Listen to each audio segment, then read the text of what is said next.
Hello my dear all friends, বন্ধুরা, আজ যেহেতু ছুটির দিন তাই তোমার দিদি ভাইয়ের বাবার বাড়ি চলে এলাম। তার মানে আমার শ্বশুর বাড়ি এসেছি। আজকের দিনটা এখানেই কাটাবো আর আমার শ্বশুর বাড়ির পরিবেশের কিছু দৃশ্য তোমাদের সামনে তুলে ধরছি। দেখে বলবে কেমন পরিবেশ।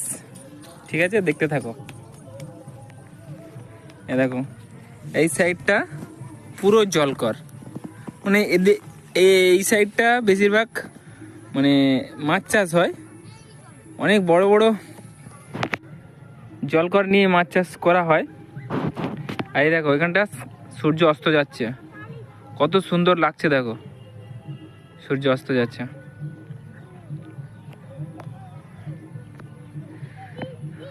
এই সাইডটা দেখো পুরো জলকরে ভর্তি। কিছু কিছু জায়গায় বাঁধ দেওয়া আছে, মানে এতটা জলকর তো একজনের আর হতে পারে না, অনেকেরই আছে, তার জন্য বাঁধ দেওয়া আছে। আর এই বাঁধের সাইডে প্রচুর পরিমাণে গাছ লাগানো আছে। এই দেখো, আমার ছেলে খেলা করছে ওর মামাদের সাথে, ছোট ছোট মামাদের সাথে।